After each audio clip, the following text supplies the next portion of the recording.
ನಮಸ್ಕಾರ ಎಲ್ರಿಗೂ, welcome back to the channel. ಹೇಗಿದ್ರೆ ಎಲ್ಲರೂ? ಹೋಪ್ ನೀವೆಲ್ಲರೂ ಚೆನ್ನಾಗಿದ್ದೀರ ಅಂತ ಅಂದ್ಕೊಂಡಿದ್ದೀನಿ. ನಾವು ಅಷ್ಟೇ ಎಲ್ಲರೂ ಚೆನ್ನಾಗಿದ್ದೀವಿ. ಇದು ಬಂದು ಗಣೇಶ ಚತುರ್ಥಿ ದಿನದ ಬ್ಲಾಗ್, ಮತ್ತು ಅದ್ರ ನೆಕ್ಸ್ಟ್ ಡೇ 2-3 ದಿನದ ಬ್ಲಾಗ್ನ ಇದ್ರಲ್ಲಿ ಹಾಕಿದ್ದೀನಿ. ಬಟ್ ಮಾಡಿರೋದು ಮಾತ್ರ ಒಬ್ಬಟ್ಟು ಮಾತ್ರ, ಬೇರೆದೇನು ವೀಡಿಯೋ ಮಾಡಲಿಕ್ಕಾಗಲಿಲ್ಲ. ಸೊ ವಿಡಿಯೋನ ಕೊನೆ ಸ್ಕಿಪ್ ಮಾಡಿದೆ ನೋಡಿ, ಆಯಿತಾ.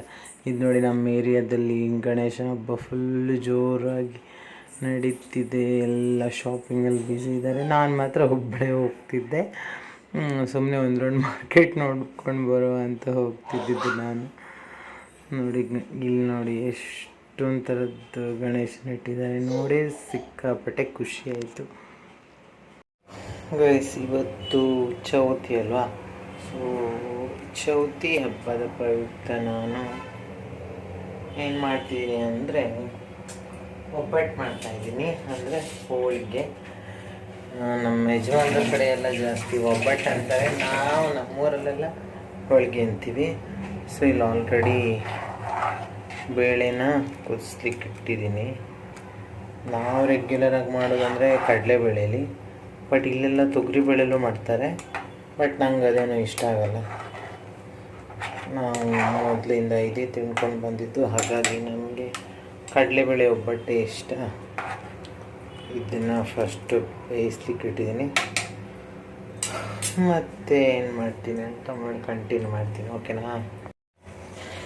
ನಾವು ಒಬ್ಬಟ್ಟು ಮಾಡಬೇಕಾದ್ರೆ ತೆಂಗಿನಕಾಯಿ ಹಾಕಲ್ಲ ಇವರು. ಬೇಳೆ ಜೊತೆ ರುಬ್ಲಿಕ್ಕೆ ಅಂದರೆ ಬೆಲ್ಲ ಬೇಳೆ ಎಲ್ಲ ಕುದಿಸ್ಕೋಬೇಕಾದ್ರೇ ತೆಂಗಿನಕಾಯಿ ಸೇರಿಸ್ತಾರೆ. ಸೊ ಅದೊಂಥರ ಚೆನ್ನಾಗಿರುತ್ತೆ, ಟೇಸ್ಟ್ ಸ್ವಲ್ಪ ಡಿಫ್ರೆಂಟ್ ಆಗಿರುತ್ತೆ. ಸೊ ಹಾಗಾಗಿ ನಾನು ಇವತ್ತು ತೆಂಗಿನಕಾಯಿ ಸೇರಿಸ್ತಾ ಇದ್ದೀನಿ.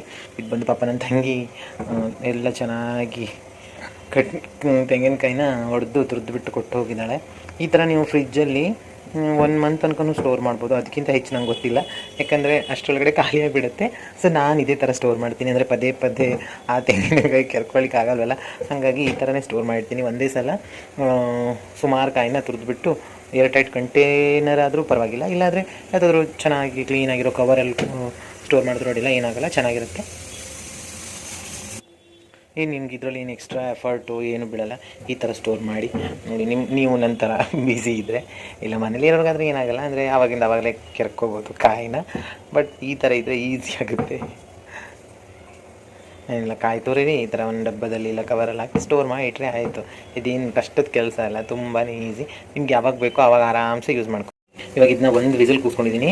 ಜಾಸ್ತಿ ಎಲ್ಲರೂ ಹೆಂಗೆ ಮಾಡ್ತಾರೆ ಅಂದರೆ ಪಾತ್ರೆಲ್ಲೇ ಕೂಗಿಸ್ಕೊಳ್ಳಲ್ಲ, ಪಾತ್ರೆಯಲ್ಲಿ ಕೂಗಿಸ್ಕೊಳ್ತಾರೆ. ಯಾಕಂದರೆ ಅದು ಏನೋ ಹೇಳ್ತಾರಲ್ಲ, ಬೇಳೆ ಮಧ್ಯದಲ್ಲಿ ಒಂಥರ ಡಾಟ್ ಥರ ಅಷ್ಟು ತನಕ ಬೇಕಂತ ನನಗೆ ಗೊತ್ತಿಲ್ಲ, ನಾನು ಯೂಟ್ಯೂಬಲ್ಲಿ ನೋಡಿದ್ದು. ಬಟ್ ನಾನು ಬಂದುಬಿಟ್ಟು ವಿಸಿಲ್ ಹಾಕ್ತೀನಿ. ಒಂದು ವಿಸಿಲ್ ಹಾಕಿದ್ದೀನಿ. ನಾನು ರೀಸೆಂಟಾಗಿ ಮಾಡಿದೆ, ತುಂಬ ಟೈಮ್ ಆಯಿತು, ಪ್ರೆಗ್ನೆನ್ಸಿಗೂ ಬಿಫೋರ್ ಮಾಡಿದ್ದು. ಸೊ ಇವತ್ತು ಮಾಡ್ತೀನಿ. ಅದಾದಮೇಲೆ ನೋಡಬೇಕು ಹೆಂಗಾಗಿದೆ ಅಂತ, ಕರೆಕ್ಟಾಗಿ ಬೆಂದಿದೆಯೋ ಇಲ್ಲೋ ಅಂತ ಅದು ವಿಸಿಲ್ ಬಿಟ್ಟ ಮೇಲೆ ತೋರಿಸ್ತೀನಿ. ನೋಡಿ, ಒಂದು ವಿಸಿಲ್ ಹಾಕಿಸಿದ್ದೆ. ನಾನು ಸ್ವಲ್ಪ ನೀರಿಟ್ಟಿದ್ದೆ ಅಷ್ಟೇ, ತುಂಬ ನೀರಿದ್ರೆ ಈ ಕರ್ಕೋಗ್ತೀವಿ ಅಂತ. ಆಲ್ಮೋಸ್ಟ್ ಸರಿಯಾಗಿದೆ. ಇವಾಗ ಇಷ್ಟಿದ್ರೆ ಸಾಕು ಅನಿಸುತ್ತೆ ನನ್ನ ಪ್ರಕಾರ. ಅಂದರೆ ಇಷ್ಟಿದ್ರೆ ಸಾಕು. ಹಿಂಗೆ ಪ್ರೆಸ್ ಮಾಡಿದ್ರೆ ಪುಡಿ ಆಗ್ತದೆ ನೋಡಿ. ಈ ಥರ ಹಿಂಗೆ ಮಾಡಿದ್ರೆ ಇಷ್ಟಾದರೆ ಸಾಕು. ಅಂದರೆ ಇವಾಗ ಇದನ್ನು ಮತ್ತೆ ಬೆಲ್ಲ ಮತ್ತು ಕಾಯಿ ಜೊತೆ ಮಿಕ್ಸ್ ಮಾಡ್ತೀವಲ್ಲ, ಆವಾಗ ಇದು ಸರಿ ಆಗುತ್ತೆ. ಸೊ ಇಷ್ಟೇ ಸಾಕು, ಕರೆಕ್ಟಾಗಿ ಒಂದು ವಿಸಿಲ್ ಹಾಕ್ಸಿದ್ದಕ್ಕೆ.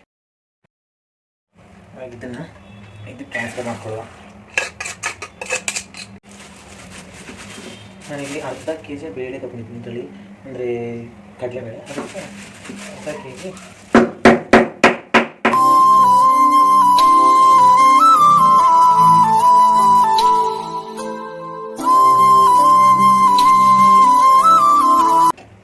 ನನಗೆ ಪ್ರಾಪರಾಗಿ ಹೋಳಿಗೆ ಅವೆಲ್ಲ ಮಾಡಲಿಕ್ಕೆ ಬರ್ತಿರಲಿಲ್ಲ. ಇವಾಗಲೂ ಏನು ಬರೋಲ್ಲ, ಬಟ್ ನಾನು ಮದುವೆ ಆದಮೇಲೆ ಟ್ರೈ ಮಾಡಿದ್ದೀವಿ ಹೋಳಿಗೆಲ್ಲ. ಅಂದರೆ ನಮ್ಮ ಕಡೆ ಎಲ್ಲ ಹೆಂಗಂದರೆ, ನಮ್ಮ ಅಮ್ಮನ ಕಡೆ ಎಲ್ಲ ನಮ್ಮೂರಲ್ಲಿ ಹಬ್ಬ ಅಂದರೆ ಬರೀ ಪಾಯಸ, ಅದೇ ಸ್ವೀಟ್ ಅಂದರೆ ಪಾಯಸ. ಬಟ್ ಈ ಬೆಂಗಳೂರೆಲ್ಲ ಜಾಸ್ತಿ ಏನಂದರೆ ಹೋಳಿಗೆ. ಹಬ್ಬ ಅಂದರೆ ಹೋಳಿಗೆ. ಬೆಂಗಳೂರು ಅಂತಲ್ಲ, ಇವನ್ ನಾರ್ತ್ ಕರ್ನಾಟಕ ಸೈಡು ಅಷ್ಟೇ, ಉತ್ತರ ಕರ್ನಾಟಕ ಕಡೆ ಅವ್ರ ಕಡೆ ಅಮಾವಾಸ್ಯೆ ಹುಣ್ಣಿಮೆ ಎಲ್ಲದಕ್ಕೂ ಹೋಳಿಗೆ ಮಾಡ್ತಾರೆ. ನಾವು ಅಂದರೆ ಜಾಸ್ತಿ ಪಾಯಸ ಮಾಡ್ತೀವಿ. ಅಕ್ಕಿ ಪಾಯಸ ಅಂತೆ, ಹಾಲು ಪಾಯಸ ಅಂತೆ, ಆಮೇಲೆ ಗೋಧಿ ಕಡಿ ಪಾಯಸ ಮಾಡ್ತೀವಿ. ವೆರೈಟಿ ಪಾಯಸ ಮಾಡ್ತೀವಿ. ಬಟ್ ಇದು ಕಡಿಮೆ, ನನಗೆ ಗೊತ್ತಿಲ್ಲ, ನಂದು ಇದು ನೀರು ಜಾಸ್ತಿ ಆಯ್ತೇನೋ. ನಾನು ಮೊದಲೇ ಹೇಳಿದ್ನಲ್ಲ, ನಂಗೆ ಅಷ್ಟಾಗಿ ಬರೋಲ್ಲ ಕರೆಕ್ಟ್ ಕನ್ಸಿಸ್ಟೆನ್ಸಿಗೆಲ್ಲ. ಇವೆಲ್ಲ ನಾನು ಯೂಟ್ಯೂಬ್ ನೋಡಿ ಕಲ್ತಿದ್ದು. ಅರ್ಧ kg ಎಷ್ಟು ಬೇಳೆ ತೊಗೊಂಡಿರ್ತೀವಿ ಅಷ್ಟೇ ಸ್ವೀಟ್ ಹಾಕಬೇಕು ಅಂತೆಲ್ಲ. ಇವಾಗ ನೀರು ಕಡಿಮೆ ಆಗುತ್ತೆ ಅಂದ್ಕೊಂಡೆ, ಇವಾಗ ಬೆಲ್ಲ ಕರಗಿ ಇಷ್ಟು ನೀರಾಯಿತು. ನಾನು ನೀರು ಹಾಕಬಾರ್ದಿತ್ತು ಅನ್ನಿಸ್ತಿದೆ. ಇವಾಗ ನೀರು ಹಾಕಲಿಲ್ಲ, ಬೆಳೆ ನೀರು ಪೂರ ಹಾಕಿದೆ. ಪ್ರತಿ ಸತಿನೂ ನಂದು ಈ ಸ್ಟೆಪ್ ಕರೆಕ್ಟಾಗಿ ಆಗೋದೇ ಇಲ್ಲ. ಇವಾಗ ಇದಕ್ಕೆ ನಾವು ಆ್ಯಡ್ ಮಾಡೋಣ ಸ್ವಲ್ಪ ಕಾಯಿನ. ಓದಿ ಆಯ್ತಾ ನನ್ನ ಹೋಳಿಗೆ ಹೆಂಗೆ ಬರುತ್ತಂತ. ಹಾಂ, ಇವಾಗ ಒಂದು ಸಾಂಗ್ ಬಂದಿದೆ ಕೇಳಿ. ಹಳೇ ರಾಜ್ಕುಮಾರ್ ಸಾಂಗ್ ಎಲ್ಲ ಕೇಳಿರ್ತಾರೆ, ಇನ್ನೊಂದು ನನ್ನ ಬಾಯಿಂದ ಕೇಳಿ ಆಯಿತಾ.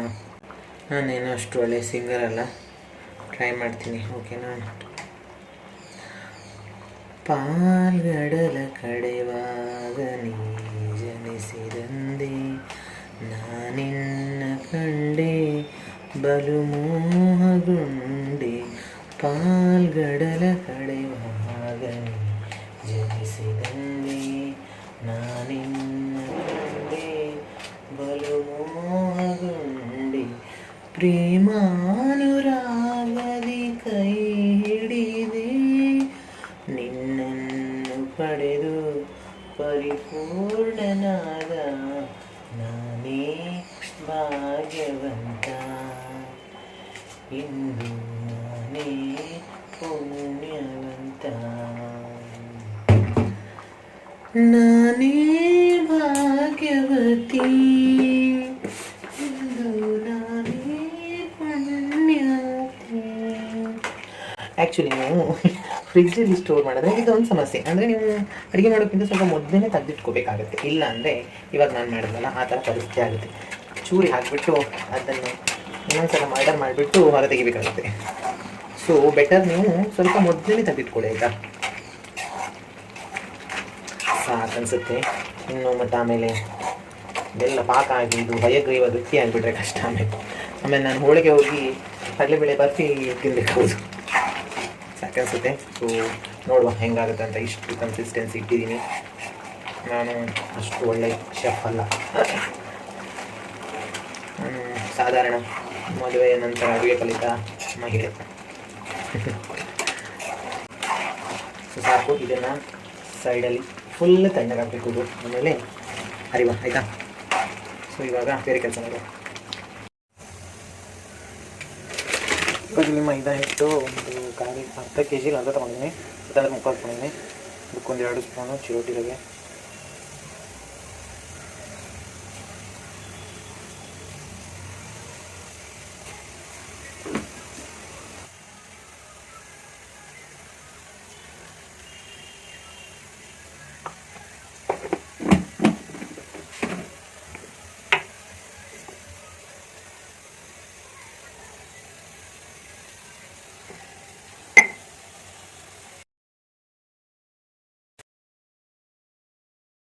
ಇದು ನೋಡಿ ನಾನು ಒಂದು 7-8 ಅವರ್ ನೆನೆಸಿದ್ದೆ ಅನಿಸುತ್ತೆ. ಈ ಥರ ಆಗಿದೆ. ತುಂಬ ಎಣ್ಣೆ ಹಾಕಿದ್ದೆ, ಎಲ್ಲನೂ ಫುಲ್ ಖಾಲಿಯಾಗಿದೆ. ಇಷ್ಟು ಎಣ್ಣೆ ಇತ್ತು. ಹೋಳಿಗೆ ಮಾಡಬೇಕಂದ್ರೆ ಸ್ವಲ್ಪ ಜಾಸ್ತಿ ಎಣ್ಣೆ ಹಾಕಬೇಕಾಗತ್ತೆ, ಏನೂ ಮಾಡಲಿಕ್ಕಾಗಲ್ಲ. ನಂಗೆ ಹೋಳಿಗೆ ಶೀಟ್ ತರಲಿಕ್ಕೆ ನೆನಪೇ ಇಲ್ಲ, ನೆಕ್ಸ್ಟ್ ಡೇ ತಂದೆ. ಸೊ ಹಾಗಾಗಿ ಸನ್ಫ್ಲವರ್ ಆಯಿಲ್ ಕವರಲ್ಲೇ ಇವತ್ತು ಹೋಳಿಗೆ ಮಾಡಿದ್ದಾಯಿತು. ನಾನು ಮನೇಲಿ ಮಿಕ್ಸಿಲೇ ರುಬ್ಬಿದ್ರಿಂದ ಅಷ್ಟು ತರಿಯಾಗಿತ್ತು. ಅಂದರೆ ಮಿಕ್ಸಿಲಿ ಕೆಳಗಡೆ ಮಾತ್ರ ಚೆನ್ನಾಗಿ ನೈಸ್ ಆಗುತ್ತೆ, ಮೇಲ್ಗಡೆ ಇರೋದು ಅಷ್ಟಾಗಿದ್ದ ಗ್ರೈಂಡ್ ಆಗೋಲ್ಲ. ರುಬ್ಸ್ಕೊಂಡು ಬರ್ಲಿಕ್ಕೆ ಟೈಮ್ ಇರಲಾಗಿತ್ತು, ಹಾಗಾಗಿ ಅದರಲ್ಲೇ ಮಾಡಿದೆ. ಇದು ಬಂದು ಕಾಯಿ ಹಾಲು. ನನ್ನ ಯಜಮಾನ್ರಿಗೆ ಇದು ಬೇಕೇ ಬೇಕು. ಇದು ನೆಕ್ಸ್ಟ್ ಡೇ ವಿಡಿಯೋ ಇದರಲ್ಲೇ ಕಂಟಿನ್ಯೂ ಮಾಡೀನಿ. ಚಿಕ್ಕ ಕ್ಲಿಪ್ಪಿಂಗ್ ತೊಗೊಂಡಿದ್ದೆ ಅಷ್ಟೇ. ಊಟಕ್ಕೆ ಬಂದುಬಿಟ್ಟು ಹುಳಿ ಸಾಂಬಾರು ಮಾಡಿದ್ದೆ, ಜೊತೆಗೆ ಮುದ್ದೆ. ನನಗೆ ಮುದ್ದೆ ಕಟ್ಲಿಕ್ಕೆ ಬರೋಲ್ಲ, ಎಲ್ಲ ಮಾಡಿಕೊಡ್ತೀನಿ, ಕಟ್ಟೋದು ಮಾತ್ರ ನಮ್ಮ ಯಜಮಾನ್ರು. ಅಂದರೆ ಸ್ವಲ್ಪ ಬಿಸಿ ಬಿಸಿ ಇದ್ದಾಗಲೇ ಕಟ್ಟಬೇಕಲ್ಲ. ಎಷ್ಟು ಸಲ ಟ್ರೈ ಮಾಡಿದ್ರೂ ನಾನು ಸ್ವಲ್ಪ ನೀರು ಜಾಸ್ತಿ ಹಾಕ್ಕೊಂಡು ಕಟ್ತೀನಿ, ಹಾಗಾಗಿ ಅದು ಒಂಥರ ಗಲೀಜು ಕಾಣಿಸುತ್ತೆ. ಹಾಗಾಗಿ ನಾನು ಕಟ್ಲಿಕ್ಕೆ ಬಿಡೋಲ್ಲ ನಮ್ಮ ಯಜಮಾನ್ರು. ಅವ್ರಿಗೆ ತಿನ್ಲಿಕ್ಕೆ ಇಷ್ಟ ಆಗಲ್ವಂತೆ ನಾವು ಕಟ್ಟಿದ್ರೆ. ಸೊ ಇಷ್ಟೇ ಇವತ್ತಿನ ವೀಡಿಯೋ. ಹೋಪ್ ನಿಮಗೆ ವಿಡಿಯೋ ಇಷ್ಟ ಆಗಿರುತ್ತೆ ಅಂದ್ಕೊಂಡಿದ್ದೀನಿ. ಇಷ್ಟ ಆದರೆ ಲೈಕ್ ಮಾಡಿ, ಶೇರ್ ಮಾಡಿ, ಸಬ್ಸ್ಕ್ರೈಬ್ ಮಾಡಿ. ಮತ್ತೆ ಸಿಗುವ ಇನ್ನೊಂದು ಹೊಸ ವೀಡಿಯೋ ಜೊತೆ. ಅಲ್ಲಿ ತನಕ ಟೇಕ್ ಕೇರ್, ಬಾಯ್ ಬಾಯ್. ಕೂತ್ಕಂತ ಹೇಳಿ ನಾ ಒಂದು ಕೂತ್ಕಂತ